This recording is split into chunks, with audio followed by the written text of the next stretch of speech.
Over the last couple years that I've taught public affairs reporting at Keene State, I had taken to saying to students that, quote, this is the class that always gets me into trouble, because it is the class that truly speaks truth to power with the filing of public documents. It became clear that the city of Keene was behaving in a different fashion than in years past when students had filed right-to-know requests, and it was at that point I'm thinking, where are these hoops coming from? So what was it about these particular 5 students that we ended up at the New Hampshire Supreme Court? Well, when you think about it, the requests dealt with restaurant inspections, sexual assault records, internal possession citations, and allegations of excessive police force. The case could be made that all of those would reflect information that might not put the city in the most positive light. It was definitely frustrating to not be able to get the info, just because especially a lot of people in my class were getting the info, and it was pretty confusing why it was so difficult. So for the students, when they could begin to compare how they were being treated and how they were being denied as compared to other students, I think that was also a real awakening for them. Maybe around the second week in November, everybody else was at another point. These 5 students still didn't have their documents. One of those 5 students, the city of Keene tried to charge her $300 for restaurant inspection records. I sat them down and started talking about the likelihood that they were not going to be getting these. She mostly just wanted us to know and understand that, you know, she was here for us. She didn't want us to give up, but she also gave us the option that if we wanted to drop it at any point, we could have. So when we all sat down as a group, they were committed. At this point, they were bristling. They were taking it personally.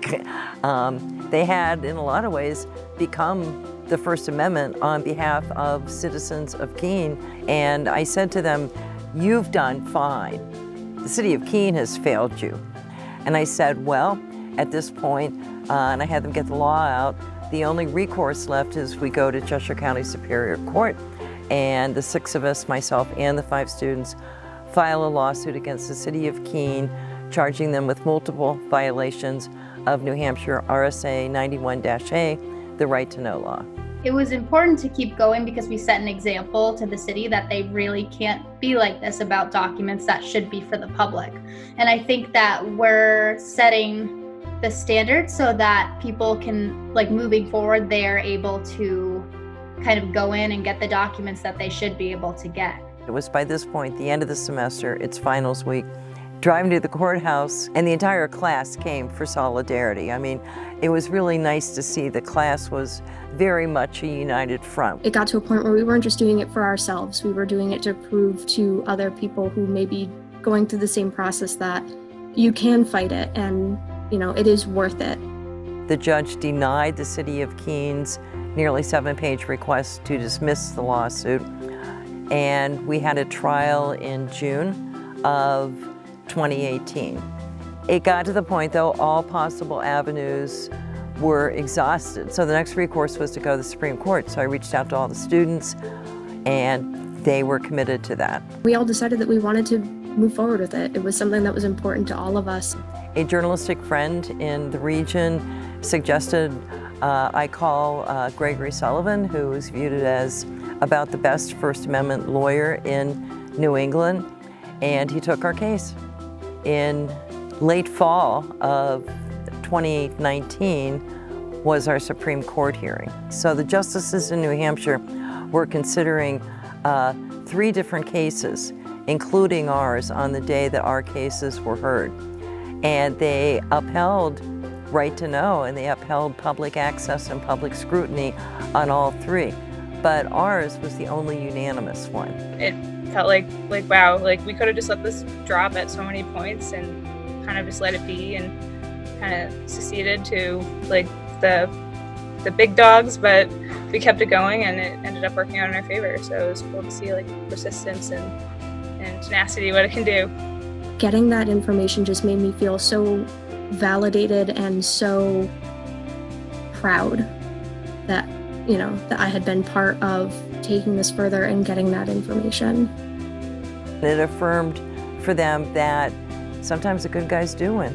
I never thought that it would get to a point where there's any conclusions, and thank God for Marianne for taking a stand for that, and it's amazing that all that paid off. In journalism, we can't give up. It's just as simple as that. We simply cannot give up. And I would not be a good journalism professor if I basically said, oh, the semester's over. We'll just stop it here, because the message to the students would be, it's okay to give up. It's okay when it gets tough. It's okay when they treat you like you're inferior because you're younger or you're a college student. It's okay. No, we don't give up. About 2 weeks ago, my phone rang, and Laura Simoes from the Naki Loeb First Amendment Foundation was calling to inform me that I was 2020's winner of the Naki Loeb First Amendment Award. I was incredibly humbled by this. I'm the 18th winner of the Naki Loeb First Amendment Award. So you go back and you look at the 17 who came before me. I love the fact that it includes a school teacher who wouldn't stop trying to get public documents, a VA doctor who was a whistleblower. In other words, regular citizens standing up for truth. Marianne is an amazing role model for what a female journalist should be like. And she has that grit, the determination, and it just was so nice to be able to have her as a mentor, because she showed us that you just have to keep pushing forward. Even when you're being held back, you just got to keep going through. She was a huge impact in how we've all grown through this. She's been a great support throughout all of this, and such a fighter in making sure that we get what we deserve.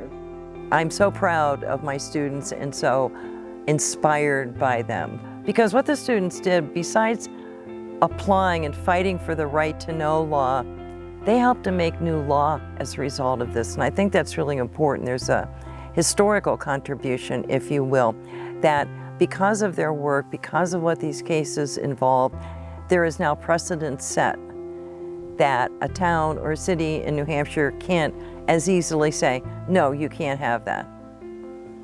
Not anymore, not because 5 students versus the city of Keene.